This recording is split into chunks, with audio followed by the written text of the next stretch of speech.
जिंदा रहने दे मुरली वाले, हमें जिंदा रहने दे मुरली वाले, हमें जिंदा रहने दे मुरली वाले, हमें जिंदा रहने दे मुरली वाले, हमें जिंदा रहने दे वाले।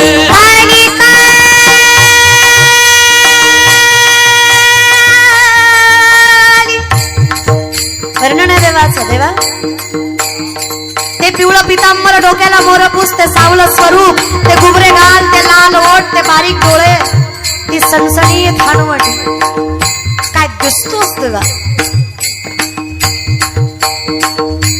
फक्त देव आठवा बर.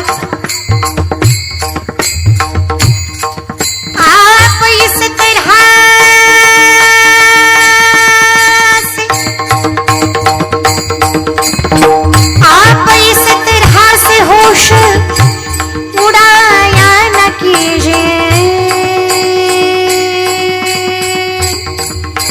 यूं बन सवर के सामने आया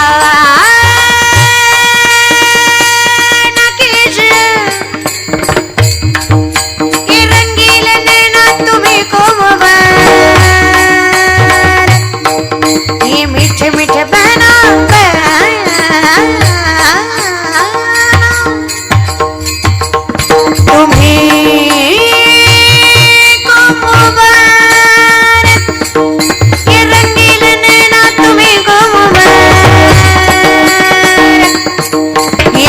मीठे बहना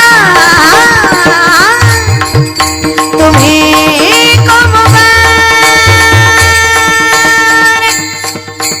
काली काली काली काली काली काली अलकों के फंदे क्यों डाले, हमें जिंदा हमें जिंदा हमें जिंदा रहने दे, हमें जिंदा रहने दे मुरली वाले, हमें जिंदा रहने दे मुरली वाले, हमें जिंदा रहने दे मुरली वाले, हमें जिंदा रहने दे मुरली वाले, हमें जिंदा रहने दे मुरली वाले, मुरली वाले, मुरली वाले, मुरली वाले, मुरली वाले, मुरली वाले, मुरली वाले, मुरली वाले, मुरली मुरली वाले,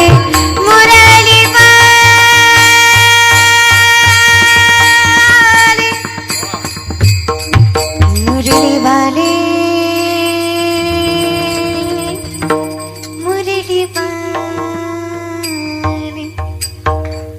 गोड असेल देव बघा ना. अवनीस ऐकायला एवढं गोड लागतंय, तो असेल किती गोड. नाम तुम्हारा तारणहारा, नाम तुम्हारा तारणहारा, नाम तुम्हारा तारणहारा, कब तेरा दर्शन होगा,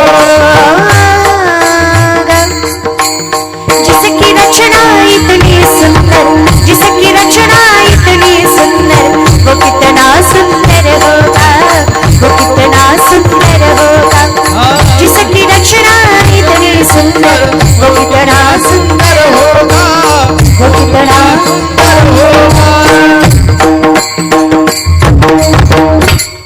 काय प्रेम असतं बघा ना.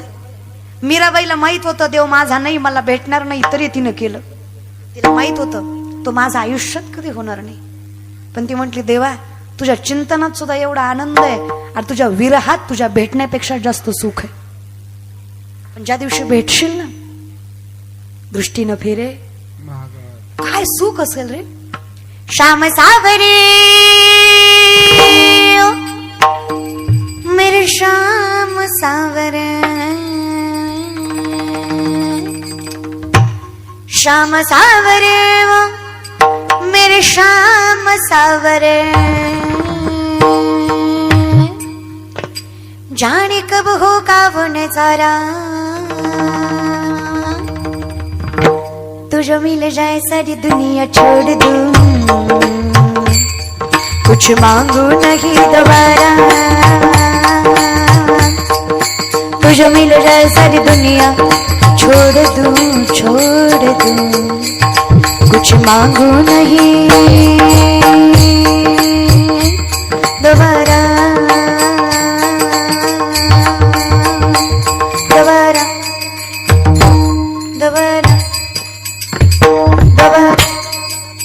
नको त्या बारा गोड आहे ना भजन महाराज इतकं गोड आहेस रे देवा तू. काय अवस्था असेल माझी लवण मिळविता. तुझ्यातून माझ्यात फरकच राहणार नाही रे देवा.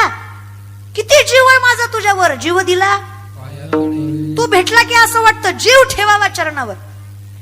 16.5 वर्षाची कानोपात्रा वेश्याची पोरगी जिला तिचा बाप माहित नाही. कीर्तन नामदेवरायाचं नामदेवराच्या कीर्तनात ज्ञानोबा टाळ घेऊन उभा कीर्तन ऐकायला कानोपात्रा. शेजार पाजारची माणसं म्हणली नाचणारीची जात आता कीर्तन ऐकाय बसली. आता ही ना कीर्तन ऐकायची ना आम्ही काय करायचं. शेवटी लोकांची तोंड ती कुणी गप्प करू शकतं का. संतांना सोडलं नाही आपली काय कथा. एवढा जरी सुंदर कीर्तन सोहळा केला तरी अख्खं गाव चांगलं म्हणत नसतं. 2-4 तरी खोट बोलणारच. ते म्हणणार हा त्याला काय असतंय पैशाचा उता आलाय कुठेतरी खर्चायचंच. लोक आहेत ती. तुम्ही किती काही करा रे. तुम्ही गोरी बायको केली तरी म्हणणार बाबू याला बरी दिली. आणि काळी बायको केली तरी म्हणणार बाबू यानं बरी केली. अरे मग काय ब्रह्मचारी राहू का. आता सगळ्यालाच मधल्या कलरची कुठनं भेटायची. लोक म्हणजे ना स्वानुभव पर्सनल एक्सपिरियन्स. शांत कीर्तन केलं नेबळाट होतं त्याला काही काळा होती रे. जरा हसून खेळून एनर्जीने कीर्तन केलं गेलतो कीर्तनाला येत काय नाही जातीला नाचू नाचू जिरी होती. अरे करू काय मुरू का. पण मी फार नाही बाबा विचार करत. अनंत वाचाळ परळती वरळ त्या कैसनी गोपाळ पावे हरी. माझा त्याच्यावर विश्वास आहे.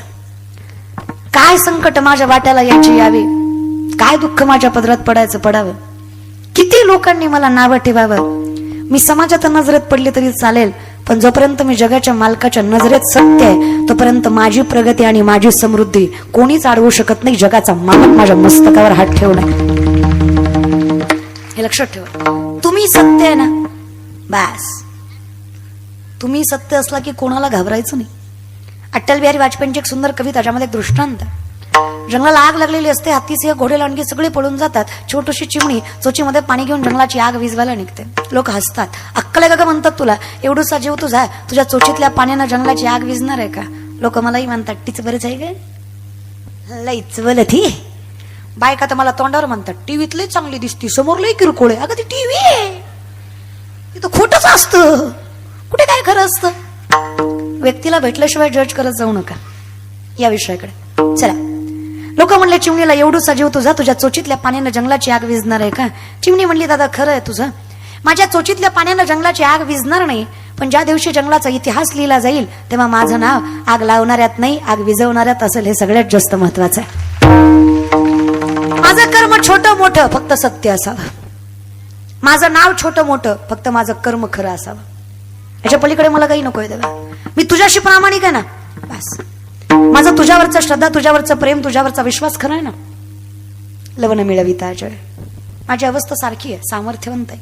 कोणी काही कमी करू शकत नाही या विषयाकडे ताकद आहे. लोक म्हणले कान्होपात्रेला शेवटी लोकच ती बोलली. वाईट वाटलं. लहान होत्या असं म्हणतात सगळ्या जगाची माय माझं ज्ञानोबा आहे म्हणतात. काय एका लेकराची आई व्हायला 18 ते 19 वर्ष वय लागतं. बाईचं व्यक्तिमत्व स्त्री लागतं. वयाच्या 16व्या वर्षी स्त्री नसताना अख्ख्या विश्वाचे माऊली झाले त्यांना संत ज्ञानेश्वर महाराज म्हणायचा अधिकार असेल ज्ञानोबांचा. महाविष्णूचा अवतार सखा माझा ज्ञानेश्वर सखा माझा ज्ञानेश्वर सखा माझा ज्ञानेश्वर. महाविष्णूचा अवतार सखा माझा ज्ञानेश्वर सखा माझा ज्ञानेश्वर सखा माझा ज्ञानेश्वर.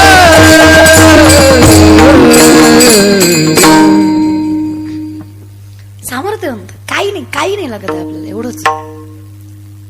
लई विचार करू नका काही नाही त्याच्यात. नाहीतर अख्खं कीर्तन सोडून द्या. चल चिठ्ठी दिली होती लोकांना बिया करायची.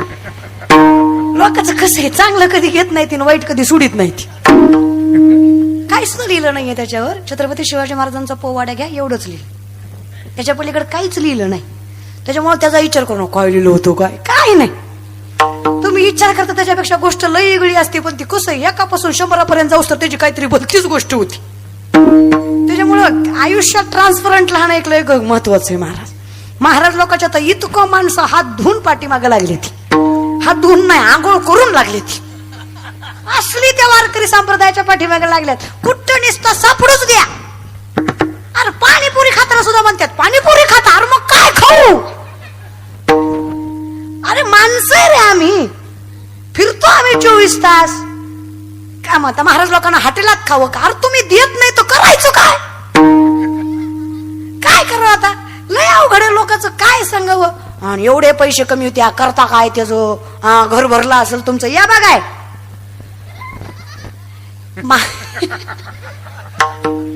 एवढ्या पैशाचं करता काय? पीठ ठेवतो आता करतो काय? अहो तू जाऊ द्या मरू द्या तिकडं, मी माझं सांगते. महाराज विनंती एवढीच, तुम्ही आहे ना चुकीच्या दृष्टिकोनातून बघत जाऊ नका. महाराज लोक वाईट नसतात, वाईट लोक महाराज होतात. हे तुम्हाला कळलं पाहिजे, चांगलं काय आणि वाईट काय. आता मी शिवलीला पाटील आज 18 वर्ष झालं कीर्तन करते. त्याला तोंडाकडे बघू नका माझ्या, 23चीच आहे मी. कीर्तन वयाच्या 5व्या वर्ष पहिलं केलं. लोकांना वाटतं आज माळ घातली की उद्या महाराजां परवा पाकिट. बापाची पेंड आहे आपल्या, पाकिट यायला सुद्धा कष्ट लय करायला लागतं रे. 18 वर्ष झालं कीर्तन करते. आता या 2-3 वर्षात कुठे नाव झालंय, आणि जेव्हापासून नाव झालंय तेव्हापासूनच लोक पैसे द्यायला लागले. त्याच्या आधी मागितलं तरी देत नव्हती, पण द्यायला लागल्यावर कळलं पैसा कमवायचा अवघड नाही, खर्चायचा अवघड आहे. आणि ज्याला कुठं खर्चावा कळत नाही त्याची अवस्था शाहरुख खानच्या पोरासारखी. कळलं त्यालाच कळलं. त्याच्या बापाकडे काही कमी होता का बघ, त्याला खर्चायचा कुठं ते कळलं नाही. पण आम्हाला ज्ञानोबांनी तेवढी बुद्धी दिली ना.